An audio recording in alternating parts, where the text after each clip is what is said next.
Forbes magazine हर साल top 10 richest persons की एक लिस्ट निकालती है। हर साल इसमें जो भी दुनिया के टॉप 10 रिचेस्ट पर्सन हैं उन लोगों के नाम आते हैं। इनके नाम बदलते रहते हैं, परंतु एक नाम जो 32 ईयर्स से ज्यादा उस लिस्ट में बना हुआ है उनका नाम है वॉरेन बफेट। इसमें कई नाम ऐड होते हैं तो कई नाम जो इस लिस्ट में अभी हैं वो अगले साल आपको देखने को नहीं मिलते, लेकिन वॉरेन बफेट 32 ईयर्स से ज्यादा इस लिस्ट में बने हुए हैं। और यहाँ पे सबसे ज्यादा आश्चर्यचकित करने वाली बात यह है कि उन्होंने जो अपनी पूरी वेल्थ है वो इन्वेस्टिंग के जरिए बनाई है। उन्होंने किसी भी प्रकार का कोई नया प्रोडक्ट इन्वेंट नहीं किया, ना तो उन्होंने टेस्ला बनाया, ना ही उन्होंने कोई ऐसा इन्वेंशन किया जो कि दुनिया को चौंका देने वाला हो। उन्होंने सिंपल रूल्स को फॉलो करके इन्वेस्टिंग की और आज भी वो वर्ल्ड के टॉप 10 रिचेस्ट पर्सन में से एक हैं। आज के समय में कोका कोला के सीईओ की अर्निंग जितनी है उससे ज्यादा कोका कोला से ही वॉरेन बफेट कमाते हैं। और कोका कोला ही नहीं, कई सारी ऐसी कंपनीज हैं जिन कंपनीज के सीईओ उस कंपनी से उतना नहीं कमाते जितना कि वॉरेन बफेट कमाते हैं। और इसका सबसे बड़ा रीजन है कि उन्होंने उन कंपनीज में राइट टाइम पर इन्वेस्ट किया। अब आपके मन में ये क्वेश्चन आ सकता है कि वॉरेन बफेट ने कंपनीज में राइट टाइम पर इन्वेस्ट किया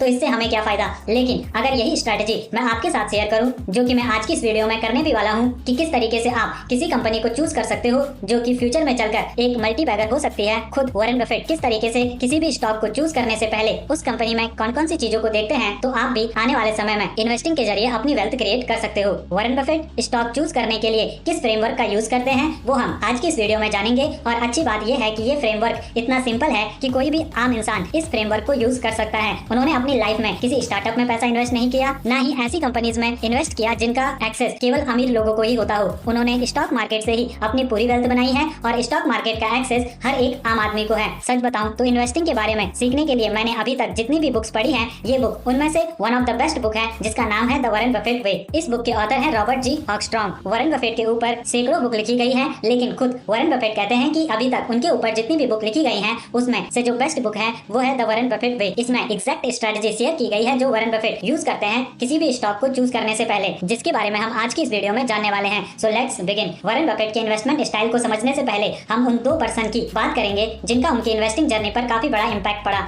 उनमें से पहले थे बेंजामिन ग्राम और दूसरे फिल फिशर। पहले बात करते हैं बेंजामिन ग्राम की। तो इनसे बफेट ने मार्जिन ऑफ सेफ्टी के बारे में सीखा, जिसका मतलब हम आगे वीडियो में डिस्कस करेंगे। सो डोंट वरी अगर मार्जिन ऑफ सेफ्टी आपको समझ में नहीं आया। मार्जिन ऑफ सेफ्टी अप्रोच को यूज करने के लिए बेंजामिन ग्राम की स्ट्रिक्ट क्वांटिटेटिव गाइडलाइंस थी, जिसमें सबसे पहले किसी कंपनी की एक्चुअल वैल्यू, जिसे हम इंट्रिंसिक वैल्यू भी कहते हैं, उसे कैलकुलेट किया जाता है। उसके बाद जब भी मार्केट प्राइस कंपनी के एक्चुअल प्राइस से नीचे मूव करता है तब हम उस कंपनी के स्टॉक को बाय करते हैं। बेंजामिन ग्राम से वॉरेन बफेट ने दो इंपॉर्टेंट लेसन सीखे, जिसमें से पहला था नेवर लूज योर मनी और दूसरा do not forget rule number 1। और मार्जिन ऑफ सेफ्टी जो कि वॉरेन बफेट जनरली 25% का रखते हैं, यानी जब कंपनी का मार्केट प्राइस उसके एक्चुअल प्राइस से 25% डाउन मूव करता है तब उस कंपनी के शेयर को बाय करना उन्हें अपने पैसे को लूज करने से बचाता है। अब अगर हम बात करें दूसरे पर्सन यानी common stock and uncommon profits book के ऑथर फिल फिशर की, तो इनसे वॉरेन बफेट ने कंपनीज को क्वालिटेटिव अप्रोच से बाय करने के कॉन्सेप्ट को सीखा। वॉरेन बफेट इनसे काफी प्रभावित थे। 1929 में जो मार्केट क्रैश आया था उसके बाद फिल फिशर ने यहाँ से अपनी काफी सारी वेल्थ क्रिएट की और ये जानकर बफेट काफी ज्यादा इंप्रेस हुए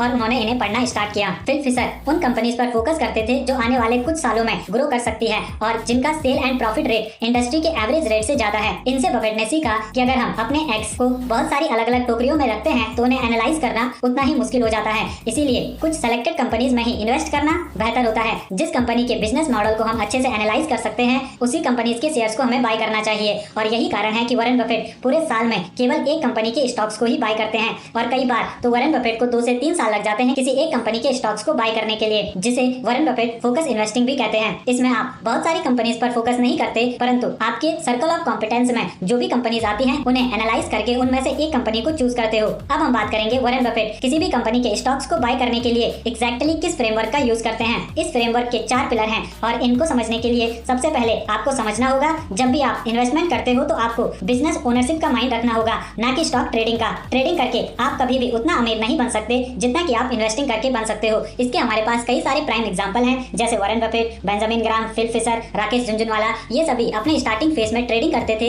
यानी स्टॉक्स को कम प्राइस पर बाय करके उन्हें ज्यादा प्राइस पर बेचना। लेकिन आगे चलकर इन्होंने अपने इन्वेस्टिंग स्टाइल को चेंज किया और जो इन्होंने अपनी रियल वेल्थ क्रिएट की वो इन्वेस्टिंग के जरिए ही की। वॉरेन बफेट ने खुद से एक इंटरव्यू में कहा था ये उनकी एक काफी बड़ी गलती थी कि वे स्टॉक्स को बाय करके उसे ज्यादा प्राइस में बेच देते थे, जबकि अगर वे उन स्टॉक्स को होल्ड करके रखते एक लंबे समय के लिए तो वो वहाँ से काफी बड़ी वेल्थ क्रिएट कर सकते थे। और आगे चलकर उन्होंने वही किया। उन्होंने जिन भी कंपनीज में इन्वेस्ट किया कम से कम 5 साल तक उन्हें होल्ड करके रखा और उन्होंने अपनी वेल्थ कंपनीज में मैं लॉन्ग टर्म के लिए इन्वेस्टेड रहकर बनाई कंपाउंडिंग के जरिए 4 पिलर की बात करें तो वो है business quality, management quality, financial quality और लास्ट वैल्यूएशन रीजनेबल प्राइस। अब आप में से कई सारे लोग ये कह सकते हैं कि मैं तो एक जॉब पर्सन हूँ या फिर मेरे को डेली लाइफ में भी कई सारे अलग अलग काम करने होते हैं, तो मैं इतनी सारी चीजें कैसे एनालाइज करूंगा। तो इसका सॉल्यूशन मैं पहले ही दे चुका हूँ। वॉरेन बफेट साल में एक ही कंपनी चूज करते हैं और कई बार तो एक कंपनी को चूज करने के लिए वे 2 साल भी ले लेते हैं। तो आपको भी ज्यादा कंपनीज चूज नहीं करनी है। अगर आप 4 से 5 भी बेस्ट कंपनीज चूज कर लेते हो अपने लिए तो वही कंपनीज आपको अमीर बना सकती हैं। हम बात करते हैं फ्रेमवर्क के पहले पिलर की, जो कि है बिजनेस क्वालिटी। जिस भी कंपनी में आप इन्वेस्ट करने वाले हो उस कंपनी का बिजनेस सिंपल और अंडरस्टैंडेबल होना चाहिए। बिजनेस कितना ही पॉपुलर क्यों ना हो, कितना ही प्रॉफिट क्यों ना कमा रहा हो, अगर आप उस बिजनेस को नहीं समझ सकते तो आपको उसमें इन्वेस्ट नहीं करना चाहिए। ऐसा कहते हैं वॉरेन बफेट। और यही कारण है कि 2015 तक उन्होंने किसी भी टेक कंपनी में इन्वेस्ट नहीं किया, जिसके चलते 2001 में जो टेक बिजनेसेस के चलते मार्केट क्रैश हुआ था उसका वॉरेन बफेट पर कोई भी इम्पैक्ट नहीं पड़ा। उन्होंने क्रिप्टो करेंसी में कभी भी इन्वेस्ट नहीं किया और इसका सबसे बड़ा रीजन था वे इन चीजों को नहीं समझते थे। उनका मानना है कि जिस भी बिजनेस में आप इन्वेस्ट करते हो वो बिजनेस सिंपल और अंडरस्टैंडेबल होना चाहिए, जिसका मतलब है आपको पता हो उस कंपनी का प्रोडक्ट या सर्विस क्या है, उसका कंपटीशन क्या है और सबसे इंपॉर्टेंट चीज है मोट। मोट किसी भी कंपनी के पास ऐसा क्या है जिससे उसका जो कॉम्पिटिटर है वो उसे कॉपी नहीं कर सकता। फॉर एग्जाम्पल एप्पल के केस में है उसका ब्रांड। ऐसे ही हर किसी कंपनी के बिजनेस में एक मोट होना चाहिए जिसे कॉपी करना काफी मुश्किल हो। उनके लिए किसी भी कंपनी के बिजनेस को समझना काफी इंपॉर्टेंट है ताकि वे पता लगा सके कि ये बिजनेस अगले 10-20 साल में कितना प्रॉफिट कमा सकता है। यहाँ पर हम एक एग्जांपल की बात करने वाले हैं। आपके एरिया में एक दुकान है जिसका पर ईयर प्रॉफिट 1 लाख रुपए का है और ये प्रॉफिट लगातार 5% के रेट से ग्रो हो रहा है और जिस प्रॉपर्टी पर वो दुकान है उस प्रॉपर्टी का प्राइस 5 लाख रुपए है। अब दुकान का ओनर आपको वो दुकान 10 लाख रुपए में बेचना चाहता है, क्या आप उस दुकान को खरीदोगे? इस क्वेश्चन का आंसर इस वीडियो को पूरा देखने के बाद आप कमेंट बॉक्स में जरूर दें। वॉरेन बफेट कहते हैं कि वे किसी भी कंपनी के बिजनेस में इन्वेस्ट करते हैं, ना कि स्टॉक प्राइस में, और वे इन्वेस्टमेंट करते हैं ना कि स्पेकुलेशन। अब हम आगे बढ़ते हैं दूसरे पिलर की ओर, जो कि है मैनेजमेंट क्वालिटी। वॉरेन बफेट का मानना है कि आप कभी भी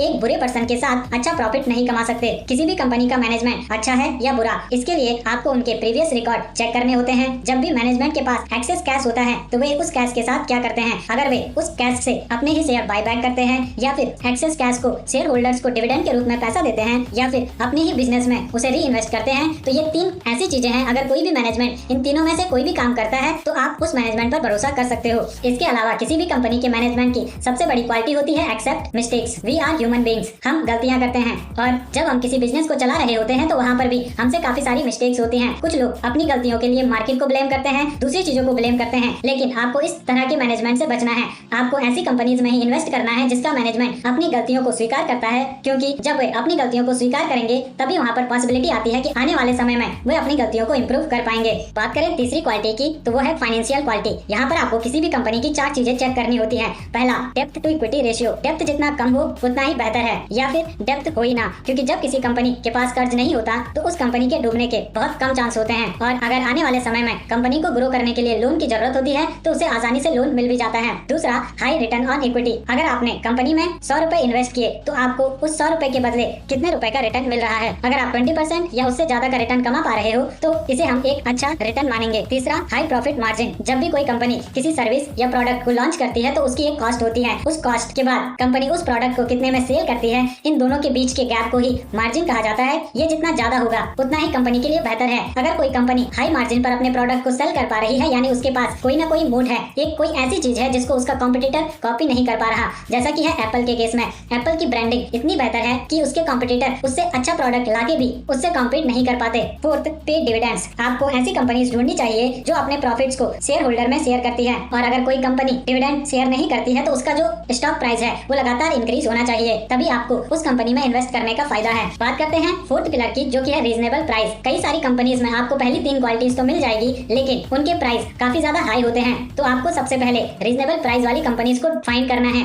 अगर आपको ऐसी कंपनीज नहीं मिलती तो आपको वेट करना है तब तक जब तक कि आपको ऐसी कंपनीज नहीं मिल जाती जिनमें पहली 3 क्वालिटीज तो है ही, उसके अलावा उनका प्राइस रीजनेबल भी है। और रीजनेबल प्राइस को कैलकुलेट करने के लिए सबसे पहले आपको किसी कंपनी की इंट्रिंसिक वैल्यू को कैलकुलेट करना होता है। इसमें आपको उस कंपनी के assets, liability, profit per year, sales, इन सब चीजों को ध्यान में रखकर उसकी इंट्रिंसिक वैल्यू को कैलकुलेट करना होता है। अगर किसी कंपनी की इंट्रिंसिक वैल्यू उसके मार्केट प्राइस से ज्यादा है तो आप उस कंपनी के शेयर्स बाय कर सकते हो, लेकिन अगर इंट्रिंसिक वैल्यू मार्केट प्राइस से कम है तो आपको उस कंपनी के शेयर्स बाय करने के लिए वेट करना चाहिए। अब आपके मन में ये सवाल आ रहा होगा कि किसी भी कंपनी के इंट्रिंसिक वैल्यू को किस प्रकार से कैलकुलेट किया जाता है, तो इस पर हम आने वाले समय में एक सेपरेट वीडियो बनाएंगे, क्योंकि ये समझना काफी ज्यादा इंपॉर्टेंट है कि किसी कंपनी का प्राइस रीजनेबल है या नहीं, और उसे इतने कम टाइम में एक्सप्लेन करना पॉसिबल नहीं है। इसीलिए अगर वो वीडियो आप मिस नहीं करना चाहते तो चैनल को जरूर से सब्सक्राइब करें। इस वीडियो में जो भी लेसन मैंने आपके साथ शेयर किए वो किए the Warren Buffett way book से। इस बुक से आप काफी सारी चीजें सीख सकते हो और मैं आपको रिकमेंड करता हूँ कि एक बार इस बुक को जरूर से पढ़ें और इस बुक की लिंक आपको डिस्क्रिप्शन बॉक्स में मिल जाएगी। अगर आपको वीडियो अच्छी लगी तो वीडियो को लाइक करें, शेयर करें अपने दोस्तों के साथ। चैनल को सब्सक्राइब करने के बाद उसके सामने वाला बेल आइकन जरूर से हिट करें। मैं मिलूंगा आपसे अगली वीडियो में, तब तक के लिए गुड बाय, कीप लर्निंग।